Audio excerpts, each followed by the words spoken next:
President Trump has a new governing theme: build a wall and crime will fall. If the glove doesn't fit, I don't know. There are a lot of things that rhyme. Do walls work, or are they merely a symbol of security? We will analyze. Then Democrat Representative Ilhan Omar doubles down on smearing the Covington boys. Nick Sandmann goes on the Today Show, and the culture of death kills from America to Holland. I'm Michael Knowles, and this is The Michael Knowles Show.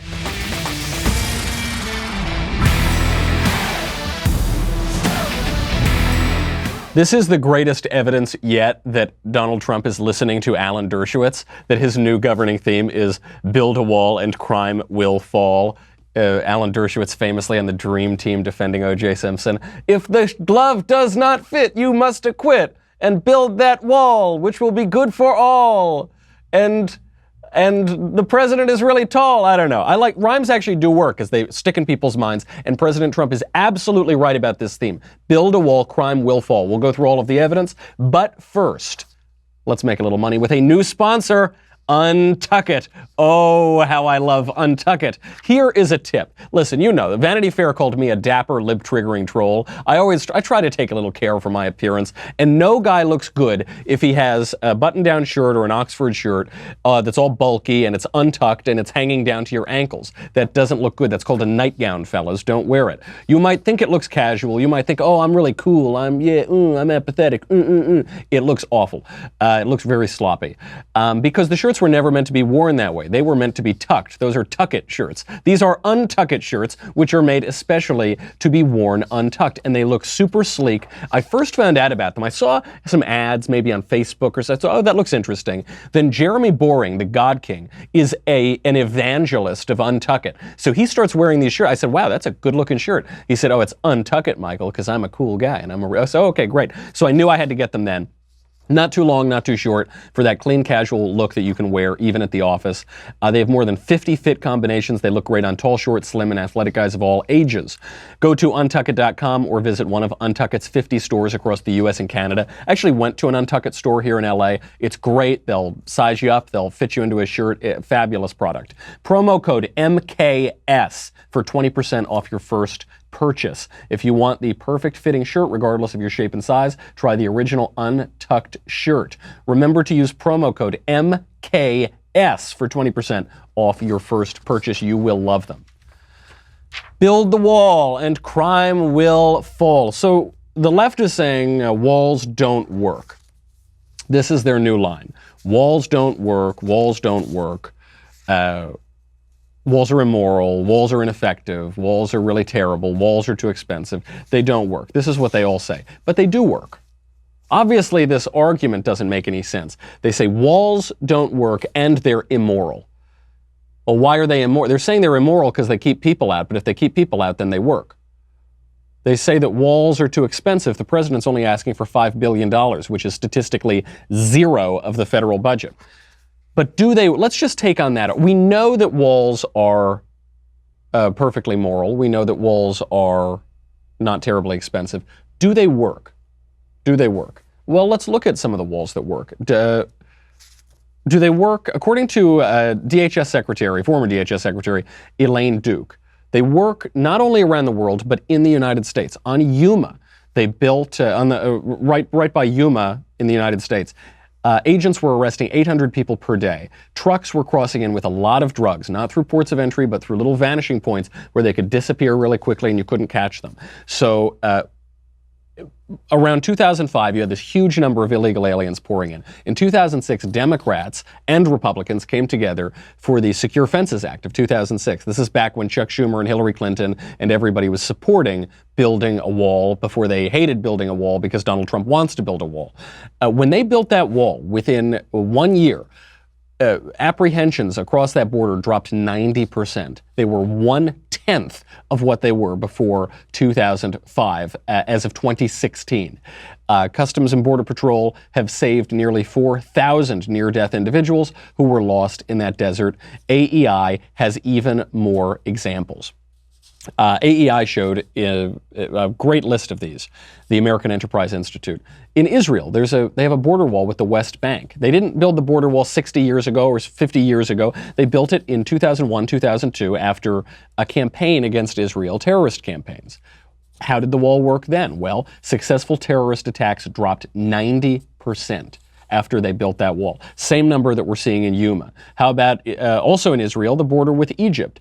In 2013, again, not ancient history, but relatively recently, Israel reinforced their wall. It cut illegal crossings into Israel to almost zero, a massive drop in illegal crossings.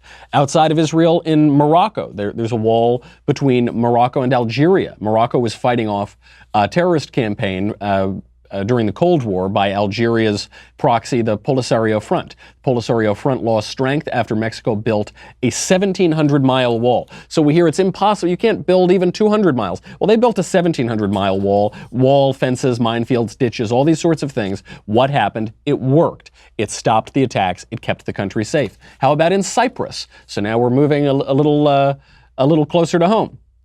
The claim that we hear now on the immoral side is that walls are illegal, walls are immoral, walls violate international law. Except they don't. They don't violate international law. In Cyprus, the United Nations built a wall. They built a wall in Cyprus, dividing Cyprus between the northern Turkish population and the Greek section after Turkey invaded in 1974. Was that against international law? No. The international lawmaking body is the group that built it. India-Pakistan. India-Pakistan have been fighting for a very long time. Wars in 1947, 1965, 1971, 1999 killed millions of people. India built a wall along its border to deter Pakistani terrorist attacks. And it has worked. And it's very important there. We would know if it doesn't work because those countries have nuclear weapons and they could send us all up in smoke. But the wall worked. How about Turkey and Syria? So in Turkey, the Kurdistan Workers' Party from Syria was attacking Turkey. Turkey decided to reinforce its border. What did they use? They used all the things everybody else used. They used fences. They actually used minefields. They used no man's land. And for the next 15 years after they built that wall, everything remained relatively peaceful and quiet. And actually, the attacks only picked up again after Erdogan, the current leader of Turkey, started removing parts of that wall and dismantling parts of that border security. How about in Europe? How about Hungary? Hungary built a border wall because they were being inundated with migrants from the Middle East. Inundated constantly. They were a port of entry. They built that wall. It dropped illegal crossings down to just about zero. And again, back to the beautiful old United States in El Paso. They built the wall, a section of border fencing along there. During the 5-year period after they built that fencing, illegal crossings dropped 89%. And there's been a recent uptick because the Trump economy has been so good. Even with the recent uptick, illegal crossings are still below pre-fence levels. Where do other walls work? Other walls work at homes, prisons, schools, the Vatican forts, castles, movie studios, and gated communities. They work in all of those places. So why can't they work here? What's the problem? We've already done it. It has already worked here. Some conservatives, I think, they have this line, which I understand. I used to say things like this, which is, well, the wall, it doesn't really matter. It matters from a symbolic point of view. It matters because Donald Trump needs to show that he's keeping his campaign promise. It shows because as a symbol, it is keeping people away and it's saying we're not going to tolerate illegal aliens. All of that is true. Also, it works to deter migrants. It actually keeps them out. These numbers that keep popping up, 90%, 89%, 90%. There's a reason why people have built walls for all of human history, because they do work. And this last example, this gated community, gated communities have walls. This, I think, is the analogy for the United States. The United States is the gated community of countries. We're the nicest country. We've got the nicest people. It's all really pleasant there. Everyone's basically happy. We've got a ton of money, and people want to come in and rob us. People want to come in and get some of that sweet, sweet loot. And people in gated communities don't have gates because they hate everybody on the outside, because they don't want to talk to everybody on the outside, because they never want to leave their gated community or anything, do business with people outside the gate. Of course not. They have the gate up because people are posing a threat to them on the inside because they have really nice stuff and they want to keep it because they've got a nice little community. We are the gated community of countries. We should build the gate. We should build the wall. Now, how do we get out of this shutdown? Because this is the problem. We're still in this shutdown now. I think we're on day 475. It's the longest shutdown in American history. No, what are we on? We're on 34 maybe, something like that? How do we get out of this shutdown? The current suggestion, apparently being floated to the president, reportedly from Jared Kushner, is to give green cards to 700,000 DACA, or Dreamers, the people who were brought here when they were under the age of 18. Some of whom now are 40 years old. I mean, the people continue to age. They're not all cute little kids, you know, sitting around saying goo goo gaga. Over time, this problem's been unaddressed, and so you've got these older people here now. 700,000 put on a path to legalization. That's a lot. That's a lot to pay for a wall that Democrats voted for 10 years ago. It doesn't seem like a great idea. In fact, it seems like a terrible idea. It's the sort of idea, I think, that would be embraced by the Wall Street Journal kind of Republicans. It would be embraced by liberal Republicans, moderate Democrats. They say, okay, it's fine. We don't really care about immigration. Like, walls don't even really work. We're just doing this to kind of get out of a tight jam politically. It's a symbol, blah, blah. No. The reason we want the wall is because we need to be able to control our country. We need to be able to control our electoral system. We need to be able to control our government. There was a poll that showed that the majority of Americans do not simply want to end illegal immigration. They want to dramatically reduce legal immigration. Currently, our immigration regime permits 1.2 million people to come into this country every year. The majority of Americans, according to polling, want to drop that number to about 500,000, which is still pretty good. We take in so many more immigrants in this country than anybody else in the world. So I don't think it's insane to say, okay, we'll take in 500,000 people a year. In a country of 300 million people, that's still a lot of people every year, rather than more than double that. But the reason we want the wall is because when we all take people in, that's all well and good. When the people come in, though, in order for that not to destabilize our country, that they need to assimilate. They need to speak English, they need to like our culture, they need to like our customs, they have to get on board with the project that we're all doing together. The other reason is Democrats realize that a great many immigrants, the majority of immigrants from a lot of places, identify as Democrat. They continue to vote in blocks. You know, the Italians, when they came here, they came to America, they were ashamed of where they came from, they quickly learned English, and they assimilated. They assimilated so much so that you can't predict an Italian American's political views. I descend from Italian immigrants on my mother's side. Nancy Pelosi descends from Italian immigrants. Andy Cuomo descends from Italian immigrants. Antonin Scalia descends from Italian immigrants. We have very different political views, Justice Scalia and I, compared to Cuomo and Nancy Pelosi, because you can't predict how someone's going to vote by that ethnicity. Unfortunately, because we've got a multicultural regime that is encouraging people to flood into the country and not assimilate, and actually not just not assimilate, but de-assimilate. People who are assimilating now should revert to some other culture that isn't actually theirs, according to the left. Because of that, you can predict with near certainty where the way that people from certain countries are going to vote. That's a bad thing. It means that our culture isn't doing a very good job of bringing them in. Whose fault is that? That's the left. Nevertheless, that's the problem. And so Democrats see that opportunity and they say, oh, great. So we can't win elections with Americans, but if we just import huge numbers of people, more than twice as many people as the country actually wants to take in every year, then we can get them to vote for us, flood the country with our voters, and then we can do whatever we want. That's quite unjust. There's nothing American about that. There's nothing, obviously there's nothing legal about it because of our illegal immigration problem, but there's nothing fair. There's nothing democratic about that. There's nothing liberal about that. So the wall matters in a very tangible, practical way.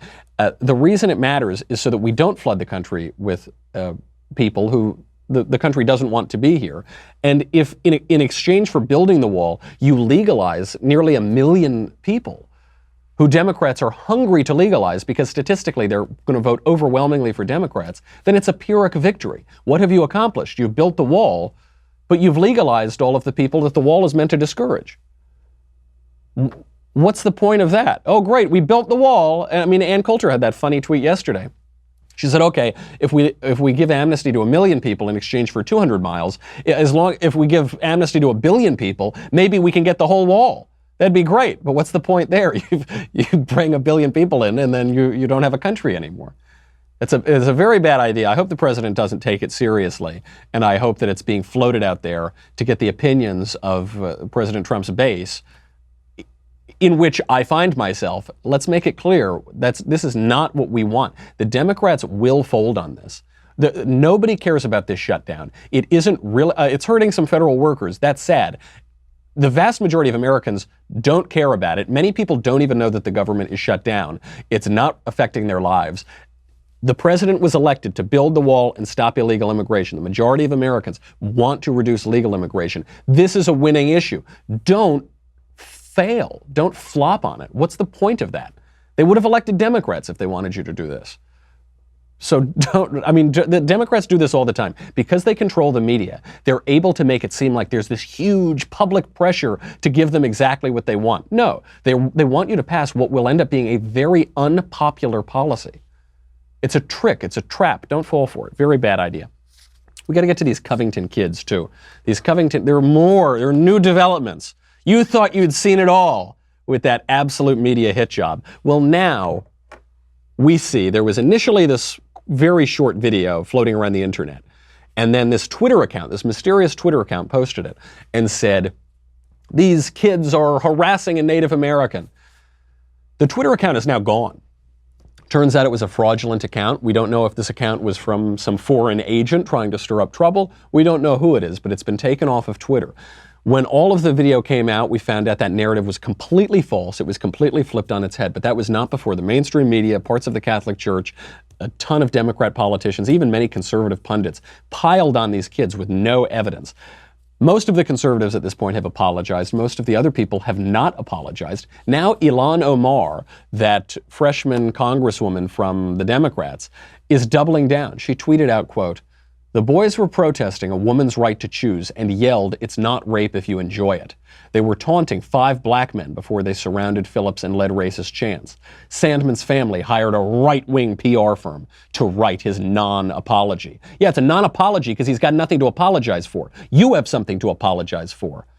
Ilhan Omar has hypnotized the Democrats. I pray that video footage will awaken them to the evil doings of Ilhan Omar. And points to those of you who caught that reference. So the boys were protesting a woman's right to choose.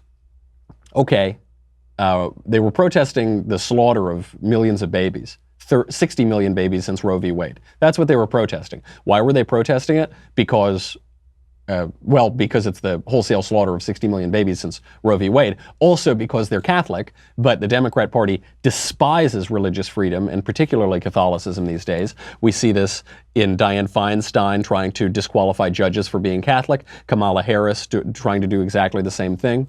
Omar alleges that they were shouting, "It's not rape if you enjoy it." There's no evidence of this. It was some video of some other people around them. Because other people obviously came into the melee, and someone may have said that, but it seems to have been in response as a joke, albeit maybe a bad joke, to some of the black Israelites. But we don't even know, now it's being alleged that that person doesn't go to Covington Catholic. The reason that we have to believe the kid didn't go to Covington Catholic is because there were a lot of girls around there too. Covington Catholic is an all-boys school. So I don't know where this kid was from. Certainly that wasn't, by the way, that wasn't in the original video. So the fact that Ilhan Omar is doubling down on this is absurd. They're just trying to distract because they can't admit that they were wrong. Now, Ilhan Omar, while not apologizing, and while not apologizing for that tweet, did delete the tweet because she knew it was a terrible look. I mean, just a terrible idea. The other new information we've gotten in the last few days is that Nathan Phillips, you remember, that Native American elder, Vietnam veteran, how dare these kids disrespect him? They approached him, they harassed him. Turns out none of that's true. He approached them, he harassed them, he banged a drum in their face, and it turns out he's not a Vietnam veteran. He didn't even fight in Vietnam, which was the headline blared on every newspaper for the past 3 days. Washington Post, a Vietnam veteran. Where are those retractions? He's a veteran. He served, I think, 1972 to 76, something like that. But he did not serve in combat. He did not serve in Vietnam. And I bring this up, I mean, good for him for serving at all. But I bring this up because he's using this phrase, Vietnam times veteran. And he's allowing this misinformation to go around all the mainstream media. Vietnam veteran, Vietnam veteran. The phrase Vietnam times veteran when you use it to boast about yourself is an intentionally misleading phrase, which is crafted to imply wrongly that you served in combat in Vietnam. That's what it's about. If he had said, look, I'm a veteran, say, okay, you're a veteran. Good for you for putting on the uniform. That's a great thing. Thanks. Say, I'm a Vietnam Times veteran. So what was that? What was that second word? And I called it. I knew it. I said the first show back, I said, he uses this strange phrase. I wonder what that is. I didn't want to accuse him, obviously, without evidence, because I'm not a member of the mainstream media. So if I had been for the Washington Post, I would have immediately had a giant headline. This guy's a dirty, rotten monster who didn't serve in Vietnam. But then I waited. This is what journalists are supposed to do. You wait for the information to come out. It turns out our hunch was right. He didn't serve in Vietnam. He also is a huge jerk. We now know that as well. He's a gigantic jerk. It turns out that he led, just around the day of this incident, 20 Native Americans to disrupt a vigil mass that was occurring. This was just reported from the Catholic News Service. He tried to break into a church and disrupt a vigil mass because he's a huge jerk. They said it was scary, the people inside. They said, fortunately, the guards were basically able to keep him out. He's a lunatic. He's a lunatic and he's a liar. And the mainstream media are lunatics and liars. I don't know which they are most of the time. I guess they're not mutually exclusive. Now we're seeing the replay of this Brett Kavanaugh incident. We're seeing the replay almost exactly with this kid, Nick Sandmann, who was the leader of the Covington students. He was the one standing there while the Native American banged a drum in his face. So now he's getting the full Kavanaugh treatment. He was brought on the Today Show to discuss his experience. Do you feel from this experience that you owe anybody an apology? Do you see your own fault in any way? As far as standing there, I had every right to do so. My position is that I was not disrespectful to Mr. Phillips. I respect him. I'd like to talk to him. I mean, in hindsight, I wish we could have walked away and avoided the whole thing. But I can't say that I'm sorry for listening to him and standing there. This morning, 16-year-old Nick Sandmann standing by his actions in this moment gone viral. The junior at Kentucky's Covington Catholic High School, now the face of this Lincoln Memorial confrontation with Native American elder Nathan Phillips. He's the face of the confrontation. First of all, no, he isn't. Nathan Phillips is the face of the confrontation because he started the confrontation. He marched up out of nowhere and started banging a drum in some poor kid's face. He is the face of the confrontation. The victim of the confrontation is Nick Sandmann, this kid. But I love his answer. I would not have had the restraint that he has. I wouldn't have had the restraint on the National Mall. I wouldn't have had the restraint on the Today Show. Say, so do you apologize for your actions? Do you feel bad for what you did? He said, no, I don't feel sorry for standing and having a Native American bang a drum in my face. I'm not sorry for, that's not a sin. I don't know how familiar you are with mortal and venial sins, but this is not a sin to stand there and take abuse from some lunatic Native American activist banging a drum in my teenage face. You freaking hack. So he handled himself with incredible maturity, incredible restraint. You'll remember, by the way, the comparisons between this and Brett Kavanaugh. I would have gone the Kavanaugh route. I would have gone out there guns a-blazing. No, Savannah, I'm not sorry. I still like beer. I like beer. Sometimes I drink too much. When I drink too much, I don't bang drums in teenagers' faces because I'm a normal person. I'm not a lunatic actor. I don't disrupt vigil masses. This is the Kavanaugh incident. They might as well call it Kavanaughington High School at this point in Kentucky. The parallels are exact. And there are people, by the way, members of the media, who posted pictures of the two of them. Because for some people, what this is really about is how much they hate white guys, specifically conservative white guys. Nathan Phillips is Christine Blasey Ford here. He's even a little kookier, but I said, oh, just a little bit. That's what it is. He's Christine Blasey Ford. Nathan Phillips is a demonstrable liar whose story keeps changing and who the mainstream media keep giving cover to, even after the story changes and changes and changes. Sarah Sanders put it perfectly. I've never seen people so happy to destroy a kid's life. When that becomes the norm in the media in America, simply because they're associated with this president, that is disgraceful, and that should never happen. Let's hope that this is a lesson to all of the media, to everyone. Let's focus on getting things right, not getting them first. I've never seen people more excited to destroy someone's life since Brett Kavanaugh, since they were begging to destroy. Brett Kavanaugh is not a teenager, though you would have thought he was a teenager from everything they were talking about, what he did when he was 16, what he did, what was written in his high school yearbook. It's unbelievable, the parallels. And they really wanted to destroy this guy, Brett Kavanaugh, who had unimpeachable character, federal judge for 12 years. No one ever questioned his integrity until Donald Trump appointed him for something. What about this poor kid? What did this kid ever do? Oh, he wore a Make America Great Again hat. He associated with a symbol that Donald Trump uses. And so they had to destroy him. The only honest take on this was from the left-wingers on The View. Many people admitted they made snap judgments before these other facts came in. But is it that we just instantly say that's what it is based on what we see in that moment, and then have to walk stuff back when it turns out we're wrong? Why is that? Do we keep making the same mistake? Because we're desperate to get Trump out of office. That's why. Not everybody, though. But what does that have to do?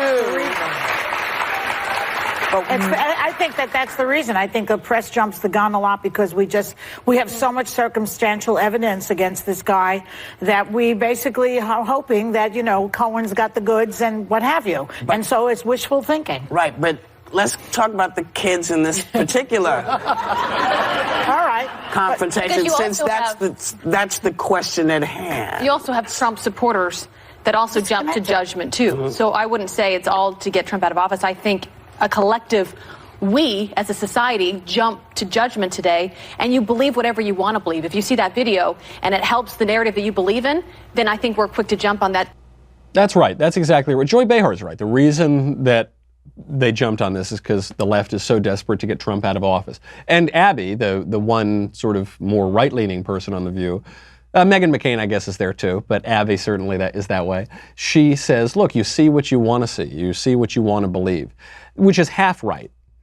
That's certainly true of the left. The left saw that video and they saw what they wanted to see, and they ran with that narrative. And some right-wingers saw what they wanted to see. They wanted the right-wingers who opposed Donald Trump saw these MAGA hat-wearing kids, and they immediately condemned them. National Review said they might as well have spit on the cross, and really reactionary stuff.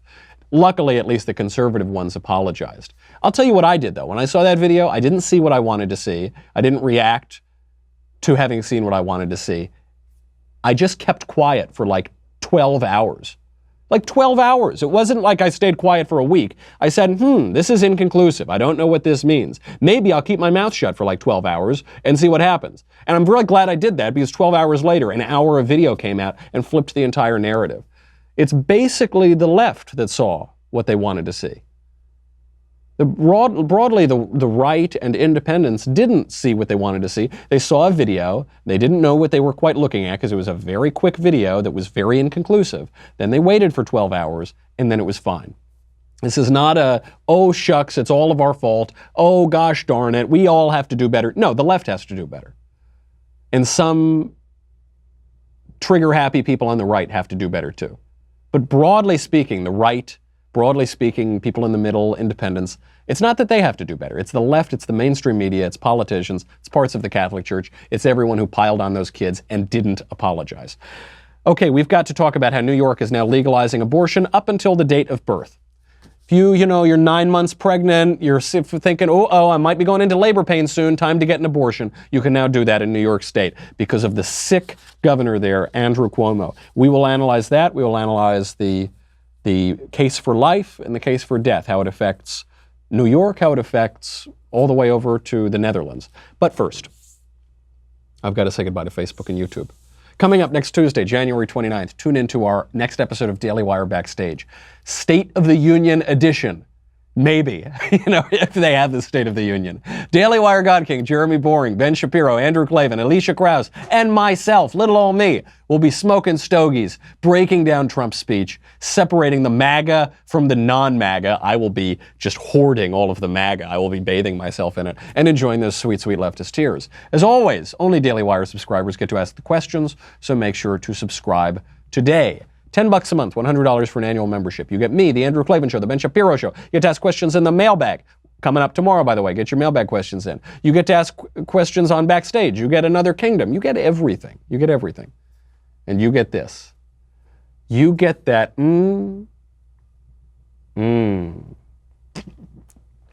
This blend makes me smirk. This one makes me smirk. This is the Covington High School blend. This is the entire mainstream media apparatus humiliates and destroys itself blend. Oh, I've never wanted to smirk more. Somebody start banging on a drum. I want to smirk even more. Go to dailywire.com. We'll be right back.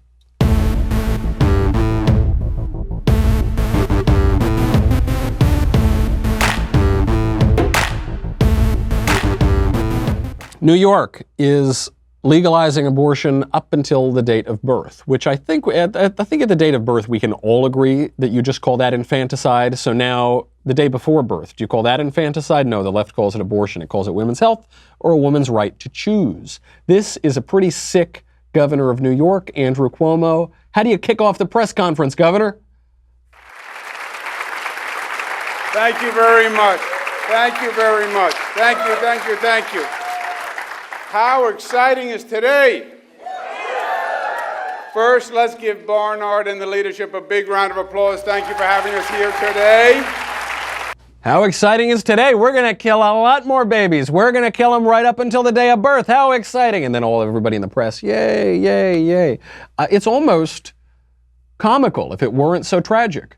It is farcical. That's certainly the case. It's crazy. How exciting is today? We now get to kill 8.5-month-old babies in the state of New York. That's all this is about.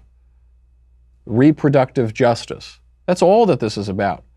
I've met Andrew Cuomo on 2 occasions. I was his waiter one time when I was in high school, and then I was wandering around New York right as Hurricane Sandy was happening, and I ran into him walking around the street. This guy is a pretty tough hombre.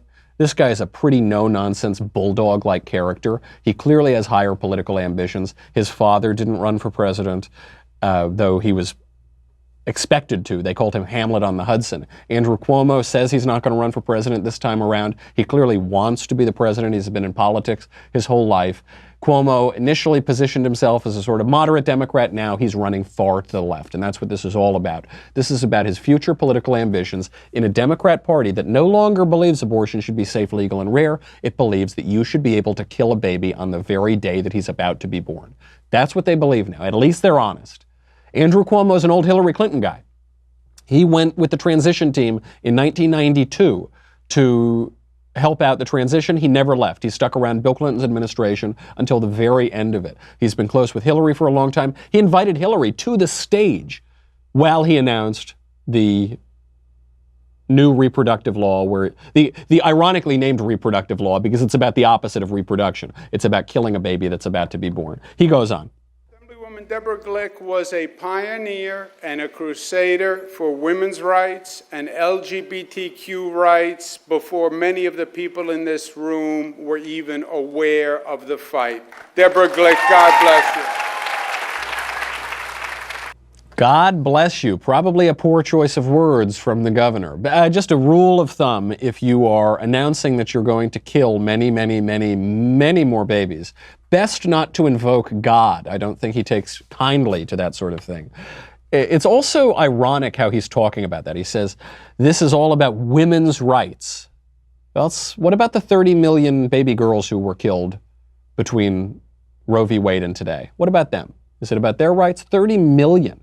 I bet a lot more people would have turned out to the Women's March if those 30 million women were still alive, if they hadn't been killed before they were born. Only a few thousand people, maybe 10,000 people, turned out to the Women's March across the country over the weekend. Bet 30 million more women would have really helped. But too bad, not about women's rights. LGBTQ rights. He says, it's all about LGBTQ. We're already seeing sex-selective abortion in the United States, sex-selective fertility, certainly, in the United States. We're already seeing gene-edited babies around the world. We see a lot of selection when it comes to abortion and fertility around the world. When they identified the gay gene, this is what scientists are looking for. This is what the left's premise, you're born this way. This is what this leads to, that there's a gay gene. Do we really believe that people won't select against the gay gene? The whole argument from the LGBT left is that it's stigmatized, that it's looked on with opprobrium to be gay or transgender. If that is true, and if people are also editing their babies from whole scratch, if they're designing their babies, do we really think that they're not going to select against that? They already select against women. They already prefer men to women. They already prefer baby boys to baby girls. This has been borne out in a lot of public opinion surveys. They already kill people with mental disabilities. Iceland laughed about this. They said, this is so wonderful. They bragged. They said, we have eliminated Down syndrome in Iceland. No, you just kill all the Down syndrome babies. You haven't eliminated a thing other than their lives.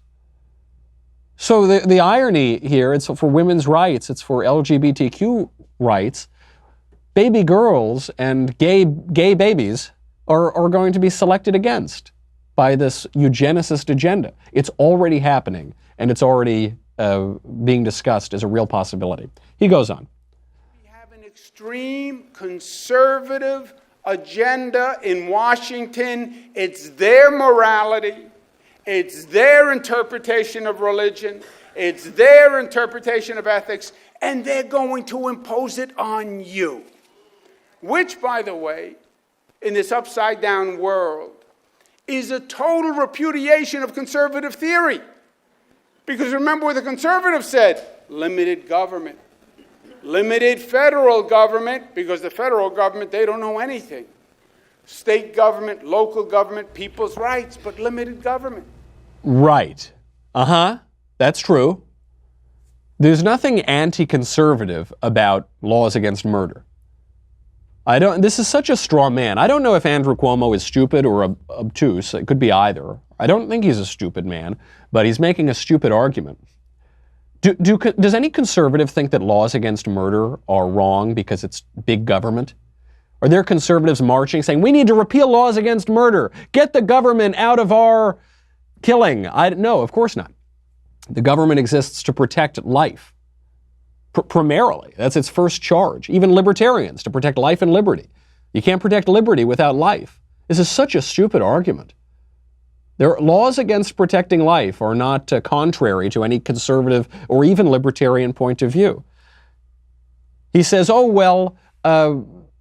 it's contrary to conservative philosophy, conservative ideology. What are you talking about? He says, they're trying to impose their morality on us. Right, and you're trying to promote your immorality and impose it on us. Right, politics is about moral questions. One of the stupidest lines you ever hear in politics is, you can't legislate morality. Get morality out of politics. That doesn't even mean anything. That is a statement that has the same semantic value as blah, blah, blah, blah, blah, blah, blah, blah. Blah, blah, blah, blah. That's what it means. It has that meaning value. Politics is the affairs of people. Politics is how people live together and govern each other, govern themselves, live in civil society. What people care about are moral questions. What people do has moral value because there is a moral law and we are moral beings. So if I took this mug and I drink my leftist tears, if I take this leftist tears tumbler and hurl it at Colton's head and knock him in the head, that is immoral. It has moral value. What we do has moral value as people. When we say we need to raise taxes on the rich because the rich have too much money, you're making a moral argument. When Andy Cuomo is standing there saying we need women to have the right to kill their babies, he's making a moral argument. We're always making moral arguments. But really, he's making an immoral argument. He's saying we need to kill babies. What the right is saying is we shouldn't kill babies. Those aren't morally equivalent. That's not a relativistic question. One is right and one is wrong, and he's on the wrong side of this. He says conservatives have the world upside down. I talk about this all the time. It's true. The conservative worldview must look upside down to Andrew Cuomo, who is a leftist, because leftism gets everything exactly backwards. It gets it so backwards that now strength is weakness, that now justice is injustice, that now stealing money from somebody is compassion and generosity, and keeping your own money is greed.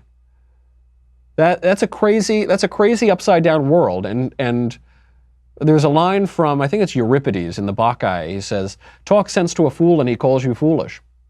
Andrew Cuomo must think that this entire conservative worldview is upside down because he is standing with his feet firmly planted on the ceiling. And he's looking out at the entire world. And he thinks that the ground is the sky. So he goes on. I want to pass this year a constitutional amendment that writes into the Constitution a provision protecting a woman's right to control her own reproductive health. We'll pass it next year. We'll put it on the ballot. We'll write it into the Constitution.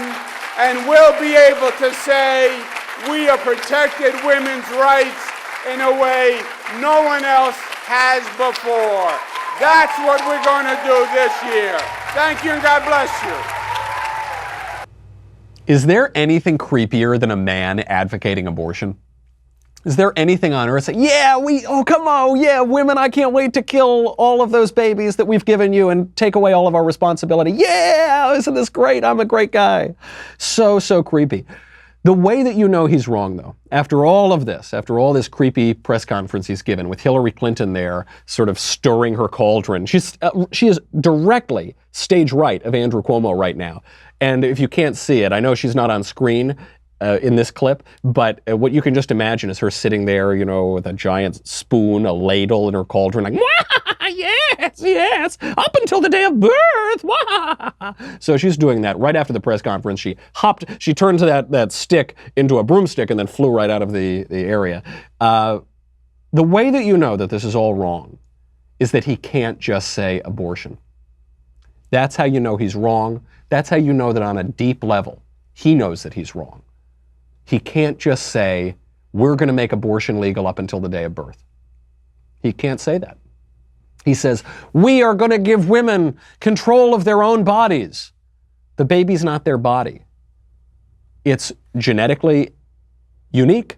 It's another human. It's spiritually unique. It's got its own face. It's got its own little hands. It's got its own little fingers. It's got its own little heart.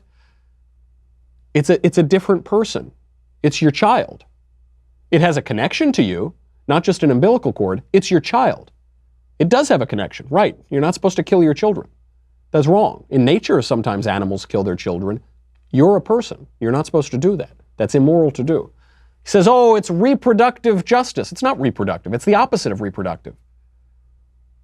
It's not even contraceptive. It's just infanticide. He just can't say abortion. If abortion's fine, then shout it. I give that one woman credit. The shout your abortion woman. At least she's honest. Shout your abortion. If you're so proud of it, if you think it's a good thing, shout it. Shout it from the rooftop and don't use these ridiculous euphemisms. Euphemisms are the way that you know that someone is being dishonest, that someone is trying to deceive you. Yesterday was the 46th anniversary of Roe versus Wade, which made abortion legal throughout the United States. We are talking about a slippery slope here. Obviously, there's the immediate tangible effect of Roe versus Wade. 60 million babies have been killed in the United States since 1973. Killed before they were born. 60 million. And don't think that that's a scare number from some conservative site. That's from the Guttmacher Institute that was part of Planned Parenthood. That's a pro-choice, pro-abortion organization that gives that number. It's a conservative lowercase c number. What is the conclusion of that? The conclusion of that is it's no longer safe, legal, and rare. The conclusion is Andy Cuomo saying, hey, folks, isn't this exciting? And the conclusion of that you see in the Netherlands, which is a culture of death. Today, in the Netherlands, 25% of all deaths come by forms of euthanasia and suicide. And euthanasia is just a euphemism for suicide. It's got the EU right in it. Euthanasia, euphemism. In 2015 in the Netherlands, 431 people were killed by doctors without asking for it, which is no longer suicide, that's murder. This slippery slope of assisted suicide, compassionate suicide, allowing people to escape suffering, has now been expanded to making it legal for the government to kill people who have dementia, to kill people who have mental problems. 83 people in 2017 were killed in the Netherlands because they had mental deficiencies. Babies with diseases are regularly killed. In 2018, last year, a Dutch doctor killed a 74-year-old woman who was begging him not to kill her. 74-year-old woman, she had some dementia. He gave her a cup of poison coffee, and she would not drink it. She said, "No, I don't want to die. I don't want the coffee." He made her drink it. She pushed it away. She wouldn't take it. He then told the woman's husband and daughter to hold her down while he administered the poison, murdered her right on that bed. Euthanasia. Compassion, assisted suicide. Isn't it better? Isn't it better? That's the culture of death. That's what Roe v. Wade gives you. That's what the left is celebrating. 46 years of that. And can you only imagine what the country will look like 46 years from now if we don't overturn it? That's our show. Tune in tomorrow. Get your mailbag questions in. I'm Michael Knowles. This is The Michael Knowles Show. I'll see you then.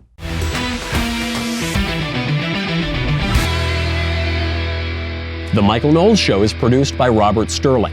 Executive producer, Jeremy Boring. Senior producer, Jonathan Hay. Our supervising producer is Mathis Glover. And our technical producer is Austin Stevens. Edited by Danny D'Amico. Audio is mixed by Dylan Case. Production assistant, Nick Sheehan. Hair and makeup is by Jesua Olvera. The Michael Knowles Show is a Daily Wire production. Copyright Daily Wire 2019.